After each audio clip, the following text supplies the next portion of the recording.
In a bold step towards strengthening governance and accountability in Nigeria's public sector, the Financial Reporting Council of Nigeria (FRC) hosted a hybrid stakeholder engagement and consultation forum at the prestigious Abuja Continental Hotel. The event brought together high-ranking government officials, regulatory agencies, governance experts, and corporate leaders to deliberate on the draft Nigeria Public Sector Governance Code (NPSGC), a transformative framework aimed at driving transparency, accountability, and ethical leadership in public institutions. I am humbled and I'm very happy this morning with a great sense of pride and responsibility that I stand before you this morning to welcome you on this occasion of engagement with key stakeholders in the Nigerian public sector group at a critical stage in the development of the governance code of the public sector institution.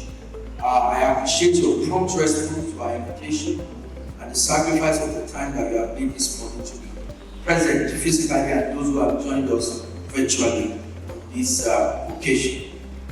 The draft governance code not only strengthens individual organizations but also contributes to the overall stability and sustainability of the public sector in Nigeria. From the foregoing, you would understand that it is our desire to have an active dialogue and engagement at this critical stage of the code development. It is key for us to move forward for the eventual release of the Nigerian public sector governance code this year with your support. The success of this code hinges not just on its content but on the collective wisdom and experiences of those who sit together. The draft governance document is part of His Excellency President Bola Ahmed Tinubu's renewed work agenda on good governance and anti-corruption.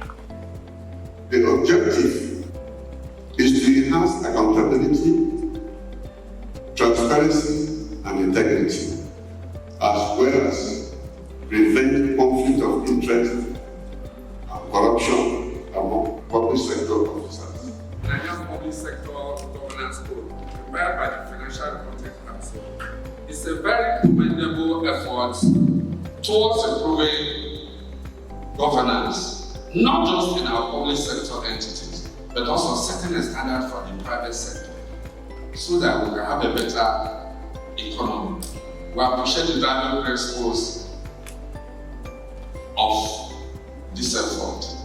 And we must say that we entirely align with it. We are fiscal, we are very happy at this, and we will continue to work with you to ensure that at the end of the day, we have a wonderful government. Thank you very much. The key pillars of the ongoing public sector reform is strengthening institutional frameworks to improve efficiency and performance excellence. The NPSGC is a welcome addition to this effort, as it will guide public institutions in adopting governance principles that promote integrity, professionalism, and accountability. However, the success of this initiative depends on the collective commitment of all stakeholders. I bring greetings to Product Bureau and applaud FRC for its steadfast pursuit of transparency and good governance. Your work, setting standards like Nigerian public sector governance code, lays a foundation of trust across Nigeria's public and private sectors. A key highlight of the event was an interactive panel session where governance experts and policymakers deliberated on challenges and opportunities in implementing governance standards in Nigeria's public sector. As Nigeria works towards aligning with global governance best practices, the FRC remains committed to ensuring that the NPSGC becomes a cornerstone for accountability, efficiency, and transparency in the public sector. I think for us, integrity, transparency cannot be in conflict with any law. It's as simple as that.